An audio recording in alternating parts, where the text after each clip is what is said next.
Thank you Srikanth. ఇక వేరాంశాన్ని చూద్దాం. తెలంగాణ వ్యాప్తంగా జోరు బాణలు కురుస్తున్నాయి. నిజామాబాద్ జిల్లాలో కురిసిన భారీ వర్షానికి వన్ని మండలంలోని వాగు పొంగి పొర్లుతోంది. ఉధృతంగా వరద ప్రవహించడంతో ముదేళ్లి చౌరస్తా నుంచి బడపహాడ్కు రాకపోకలు నిలిచిపోయాయి. కర్రలు తాళ్ల సాయంతో వాగు దాటే ప్రయత్నం చేస్తున్నారు గ్రామస్తులు.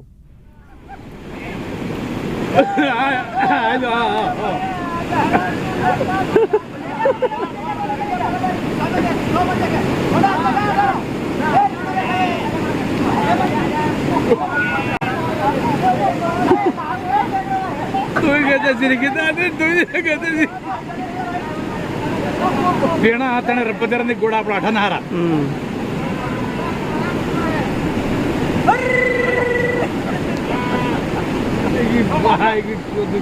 आटा ज्यादा और पानी कम नहीं हो रहा।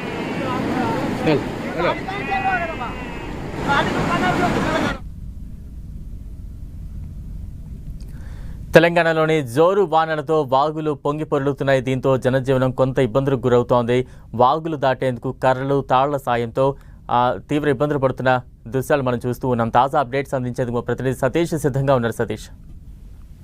ఎస్ బలరాం, ఇటు నిజామాబాద్ జిల్లాలో 2 రోజులుగా భారీ వర్షం కురుస్తుంది. లోతట్టు ప్రాంతాలన్నీ కూడా జలమవుతున్నాయి. చాలా పొంగి పొర్లుతున్న పరిస్థితి. వాగుల నీరంతా కూడా రోడ్లపైకి వస్తుండడంతో జనజీవనం అంతా కూడా స్తంభించిపోతున్న పరిస్థితి. ఈ నేపథ్యంలోనే భారీ వర్షం కురిసింది. భారీ వర్షం కారణంగా ఇటు సిద్దాపూర్ బడపహాడ్ ఈ మధ్యలో ఉన్నటువంటి లో లెవెల్ వంతెనపైకి పెద్ద ఎత్తున వరద ప్రవాహం వచ్చి చేరడంతో ఇటు రైతులంతా కూడా తీవ్ర ఇబ్బందులు పడ్డారని చెప్పవచ్చు. వారంతా కూడా కర్రల సాయంతో స్థానిక యువకులంతా కర్రల సాయం ఇస్తే తప్పించి నీటిని దాటి సురక్షిత ప్రదేశానికి వచ్చే పరిస్థితి కనిపించలేదు. మొత్తానికైతే అక్కడ ఉన్నటువంటి యువకులు రైతుల సాయంతో వారంతా కూడా ఆ వరద ప్రవాహాన్ని దాటి ఒడ్డుకు చేరుకున్నారు. చాలా చోట్ల కూడా ఇటువంటి పరిస్థితి నెలకొంది. నిన్న నిజామాబాద్ లో ఇటు ఏదైతే రైల్వే సంబంధించినటువంటి వంతెన కింద పెద్ద ఎత్తున వరద నీరు వచ్చి చేరింది. దీంతో ఆర్టీసీ బస్సు కూడా అందులో చిక్కుకొని పోయిన జరిగింది. ఇక్కడ ప్రయాణికులు కూడా ఇబ్బందులు పడ్డారు.